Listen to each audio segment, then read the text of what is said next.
One of the things Putin's been doing is he's been calling Donald Trump Gramps. The CDU needs a new beginning and change. The CDU needs a forward-looking political discussion, and this means, in my view, that the CDU must clarify its identity. If I did it, you would be standing up in that chair shouting at me, and you know what I'd do? I'd say, you got me. Did you know that 100% of new German chancellors named Friedrich Merz think Trump is full of schnitzel? Okay, maybe that's not a real statistic, but Merz's takedown of Trump is 100% real and 200% savage. In his first big speech, Merz called Trump's actions dangerous and idiotic. He even linked Trump to baddies like Putin. Want to see a political newcomer dish out more burns than a German sauna? But Merkel's resignation prompted Merz to reignite his political ambitions, pitching himself as the CDU's next leader and one closer to its core political message. So Vladimir Putin just continues to brutally mock Donald Trump on Russian state TV. Like we previously reported how Putin was just... How has your life changed over the last 3 weeks? It's incredible, and we are very, very busy. The life is... Before we move on, I'd like to ask you a small favor. If you appreciate this content, please take a second to like this video and subscribe to the channel. Over 98% of you watch the videos without subscribing. It costs you nothing, but it makes a huge difference to us. So did you click the subscribe button? Great, thank you so much. Now, back to the video. Well, looks like our favorite orange turd just got served a heaping plate of humble pie with a side of sauerkraut. Grumpy Trumpy thought he was winning in Germany, but boy oh boy, was he in for a rude awakening? Picture this. Trump sitting in his golden throne, probably tweeting, thinking he's got Germany wrapped around his tiny finger. Meanwhile, Friedrich Merz, the new German Chancellor, is about to drop a truth bomb that'll make Donnie's spray tan melt right off his face. So what's the deal? Trump, in his infinite wisdom, decided to claim victory in Germany. Yeah, you heard that right. The guy who couldn't find Germany on a map if his life depended on it suddenly thinks he's the worst king of Europe. But Merz wasn't having any of it. One of the things Putin's been doing is he's been calling Donald Trump Gramps. The CDU needs a new beginning and change. The CDU needs a forward-looking political discussion, and this means, in my view, that the CDU must clarify its identity. If I did it, you would be standing up in that chair shouting at me, and you know what I'd do?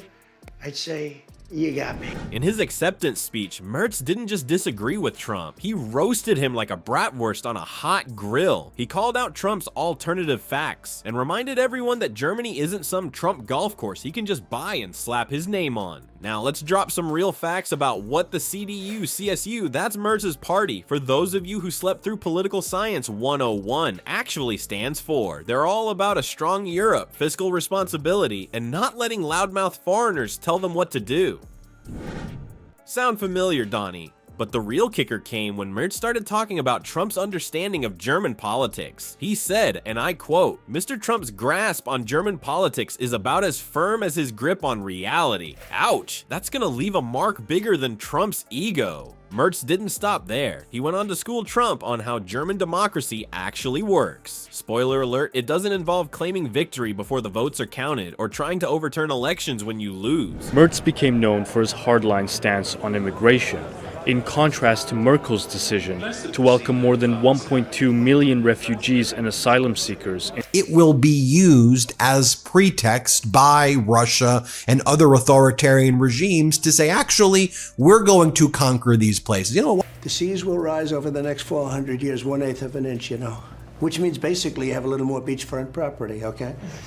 Who knew, right? By the time Merz was done, Trump's face was probably redder than a MAGA hat. The new chancellor had just given him a crash course in German politics 101, and let's just say, Trump failed spectacularly. Looks like Trump wasn't the only one getting a German-style roasting at Merz's political barbecue. Our new chancellor had a whole menu of burns ready to serve. And next on the chopping block, none other than space cowboy Elon Musk and Trump's bestie, J.D. Vance. Merz didn't pull any punches when he called out Musk for sticking his nose where it doesn't belong, right in the middle of German elections. He basically said Musk's meddling was as bad as if Putin himself had tried to mess with their votes.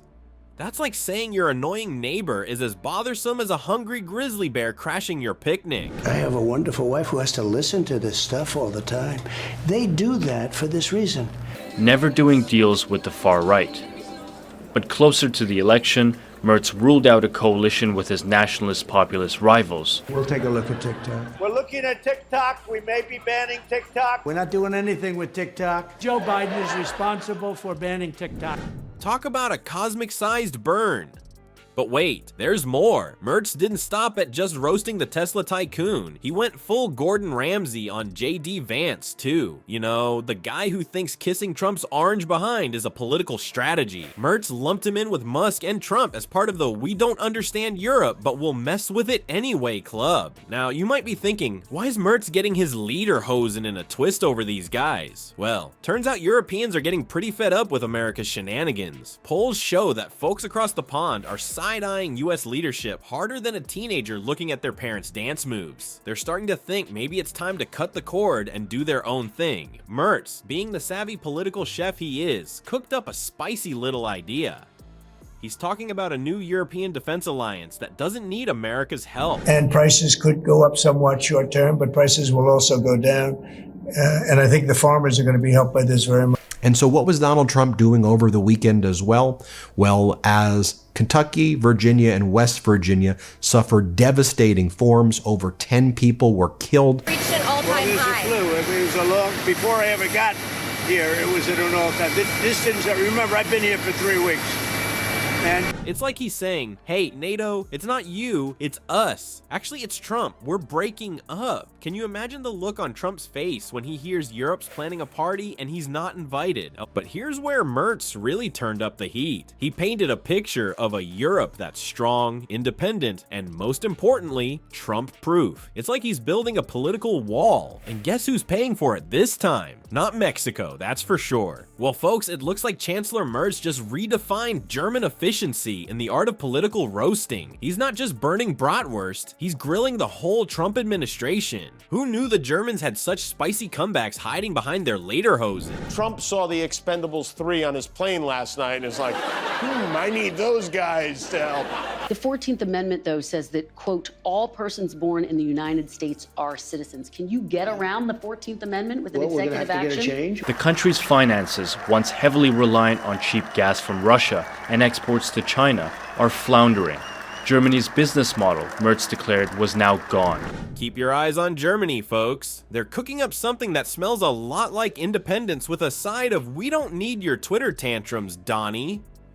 Europe's new sheriff isn't just laying down the law, he's writing a whole new rule book. As for Trump's future victories, well, let's just say Merz has about as much faith in those as he does in Elon Musk's ability to stay off social media. Looks like the only wall Trump's building now is between him and reality. Auf Wiedersehen, Grumpy Trumpy.